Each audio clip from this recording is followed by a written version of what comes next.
सभी को जोहार। मैं चाहता हूँ कि आप सब लोग थोड़ा सा साइलेंट रहे। मेरी आवाज भी आप सभी लोगों तक पहुँच पाएगी। आज आदिवासियों के भगवान तो कहना नहीं चाहिए, हमारे क्रांतिकारी और देश के और इस माटी के लिए और इस समाज के लिए बलिदान देने वाले तिलका मांझी जी के चरणों में नमन।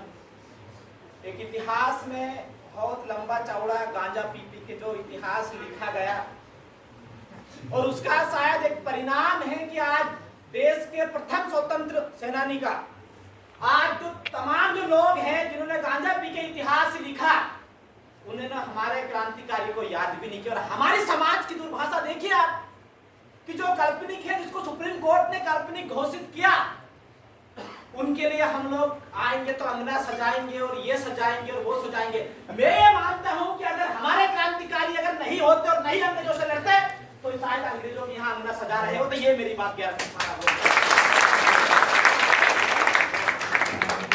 गुस्सा है, बोलना पड़ता है। बहुत सारी चीजें आई मेरी लाइफ में, बहुत सारी कठिनाई आई। वो कहते हैं कि लाइफ में टूटना, बिखरना, सब कुछ करना, लेकिन कभी दुश्मनों के आगे मत झुकना। ये मुझे क्रांतिकारियों ने सिखाया और मैं टूटा बिखरा सब कुछ किया, लेकिन दुश्मनों के सामने नहीं झुका। साथियों, ऐसे आप लोगों को भी बनना है। ये हमारे महापुरुषों ने हमें सिखाया है कि हमें मरना पसंद है लेकिन दुश्मनों के सामने झुकना पसंद नहीं है। मेरे भी मरना कबूल कर ले लेकिन दुश्मनों के सामने झुकना पसंद नहीं किया। ये मेरे क्रांतिकारियों ने सिखाया। जब से चुनाव हुआ है कहीं ना कहीं हमारा एक थोड़ा सा माहौल साइलेंट टाइप का हो गया है। ऐसा लगा है कि यार अंग्रेज वाली सरकार बन गई, अब मोदी के नहीं हटाए तो हम लोग पीछे कदम क्यों हटाएंगे। हम उस कौम के लोग हैं, सरकार भली नहीं बनी लेकिन हम तो सरकार हिलाने वाले लोग हैं ना। और जिनके अंदर सरकार हिलाने की ताकत होती है वो किसी के माय के लाल से नहीं डरते। जैस वो ताकत है, जैस के युवा वो लोग हैं जो सरकार को हिलाने का दमखम रखते हैं। वही देन है कि मध्य प्रदेश में चाहे किसी की भी सरकार बने, उन्हें रात भर नींद नहीं आती। यार जयस के बेटे के पता नहीं कितने लोगों की नींद नहीं आ रही होगी, वो सरकार के लोगों को नींद नहीं आ रही, वो तो ठीक है, लेकिन हमारे संगठन के लोगों को भी नींद नहीं आ रही। उन लोगों को लगा होगा तो चुनाव खत्म हो गया, बहुत सारे लोगों 3 महीने हो गए साइलेंट होकर बैठ गए, पता नहीं जयस खत्म हो गया। लेकिन आज मैं धन्यवाद देना चाहता हूं युवाओं का। आप लोगों ने साबित किया है कि जयस किसी भी कंडीशन में टूटने वाला है ना बिखरने वाला है, नया इतिहास रचने की ओर जा रहे हैं। साथी जो बेटा के तमाम जो बेटा के कहीं ना कहीं इस समाज के युवाओं में जान फूंकने की एक आगाज करेगी। और हम लोग, मुझे भरोसा है युवाओं में कि हम लोग कहीं ना कहीं एक नई क्रांति की ओर आगाज करेंगे। जो पहले की जो कार्यकारिणी बनी है, मैं भी उसमें एक प्रदेश अध्यक्ष था, लेकिन कहीं ना कहीं संगठन व्यवस्थित रूप से चले, समाज के लिए काम हो। मैं आप लोगों से पूछना चाहता हूं, छोटा सा मेरा सवाल है, मध्य प्रदेश में कोई ऐसा संगठन है क्या जयस के अलावा जो कहीं ना कहीं समाज की लड़ाई लड़ता है? 3 महीने से जयस साइलेंट बैठा, पूरे तमाम संगठन, तमाम पार्टियां, समाज के नाम की पार्टियां साइलेंट बैठी कि नहीं बैठी, मुझे बताइए। हमारा संगठन 2-3 महीने के लिए थोड़ा साइलेंट बैठा। मध्य प्रदेश में कोई भी एक ऐसा संगठन नहीं जो आदिवासी समाज की आवाज उठाए। जयस के वो लोग हैं जहां पे 100 नंबर नहीं पहुंचते लेकिन आदिवासी समाज पर अत्याचार होता है तो देश के लोग ये ताकत हमारी बरकरार रहना चाहिए। जंगल में पिछड़े कई लोगों को उम्मीद है, हमारे लोगों से, हमारे संगठन से उम्मीद है। मैं चाहता हूं कि वो कहीं ना कहीं उम्मीद बरकरार रहनी चाहिए। अभी हसदेव की बारी हो सकता है, मध्य प्रदेश की बारी भी आ सकती है, आने वाली है। उसको लड़ने के लिए कहीं ना कहीं तो हमें तैयार रहना पड़ेगा। कहते हैं कि युद्ध होने जा रहा है, उसके लिए हमें जंग की तैयारी भी करने की हो सकता है। आज हसदेव लेकर हो सकता है बड़वानी, हरदा, बेतुल, देवास, पता नहीं कहां का, क्योंकि जो सरकारें हैं उनकी जो निगाह है वो आदिवासी जमीन जंगल पर है। अभी मोदी जी का एक भाषण आया था, हम आरक्षण खत्म करेंगे। मध्य प्रदेश में 47 शायद विधायक है और मुझे पता है, शायद छोटा मोटा ज्ञानी हूँ, कि मध्य प्रदेश में जितने भी विधायक बने हैं वो आरक्षण की बदौलत से बने हैं। और अगर आरक्षण खत्म होगा तो एक भी विधायक सरपंच भी नहीं बनेगा। कि विधायक का सरपंच नहीं बन सकती है, मेरी गारंटी। बनेगा क्या, मुझे बताइए। कोई सामान्य सीट में कोई विधायक बना है क्या? हाथ उठाए बताइए। अरे टिकट भी नहीं मिलती हमारे लोगों को, विधायक की तो बात ही नहीं। तो अगर आरक्षण खत्म हो गया तो क्या होगा, एक बड़ा सवाल है। जो नौकरी में हमारे लोग बैठे हैं इनको भी कहीं ना कहीं ये लोग आरक्षण की बदौलत जाकर पहुंचे। और अगर आरक्षण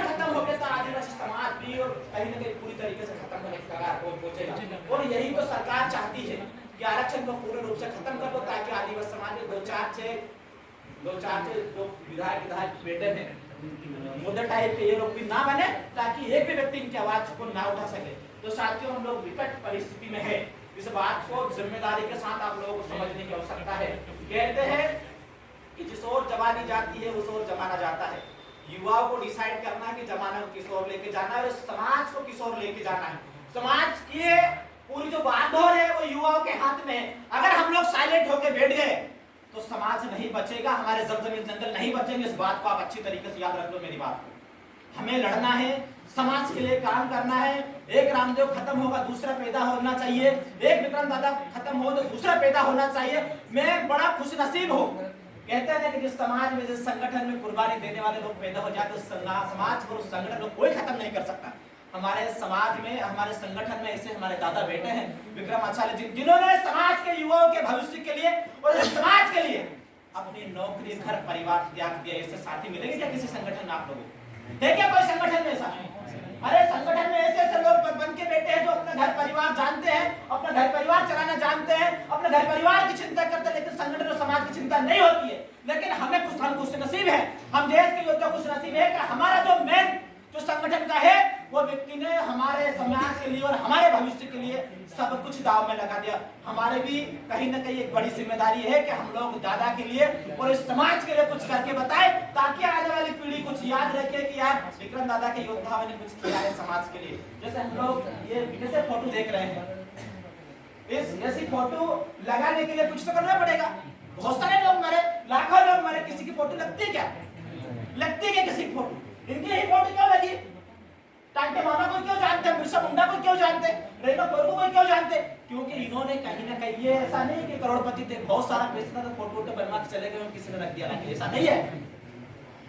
आपके पास धन दौलत होगा कोई फर्क नहीं पड़ेगा, आपने समाज के लिए क्या किया ये बहुत महत्वपूर्ण है। अगर अपने आप भी कहीं ना कहीं इनकी तरह फोटो लगवाना चाहते हो 150 साल पहले, तो आपको समाज के लिए काम करना पड़ेगा, जंगल जंगल बचाने के लिए काम करना पड़ेगा, आदिवासी हक अधिकारों को बचाने के लिए काम करना पड़ेगा।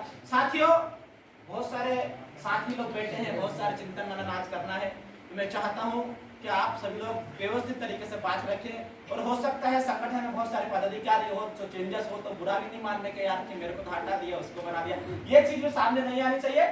हम लोग समाज के लिए काम करना, संगठन हमारा एक जैसे माला कैसी होती है, मोती मोती डालते हैं उसको बनाते हैं, वो हमारा एक संगठन है। लेकिन हमारा संगठन का उद्देश्य है कि हम लोग समाज के लिए काम करें, हमारे जमीन जंगल के लिए काम करें, हमारे अस्तित्व को बचाने के लिए काम करें। तो हम सबको कहीं ना कहीं किसी भी माध्यम से जो भी जिम्मेदारी छोटी मोटी टूटी फूटी मिलेगी, हम लोग उसको एक्सेप्ट करेंगे और मरते दम तक समाज के लिए काम करेंगे। जो सपना टांटे मामा बिरसा मुंडा ने देखा है, उस सपने को साकार करने के लिए अगर जान भी देना पड़े तो हम देने के लिए तैयार है। साथी जोहार,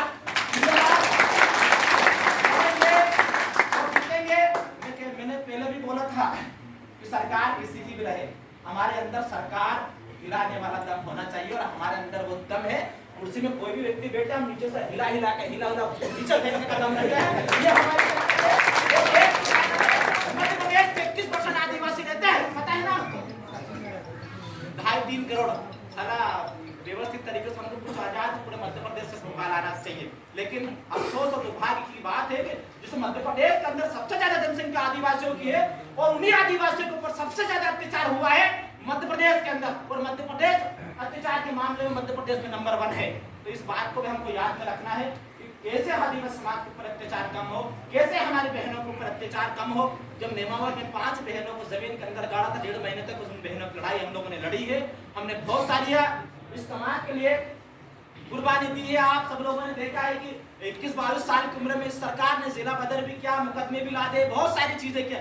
लेकिन जब तक सांस है, जब तक हम लोग लड़ेंगे और जब तक जिंदा रहेंगे, जब तक हम संगठन के लिए काम करेंगे, जो भी जिम्मेदारी मिलेगी हम लोग एक्सेप्ट करेंगे। सभी को जोहार, जिंदाबाद, जय आदिवासी, जय जोहार, जय जयस, लड़ेंगे जीतेंगे।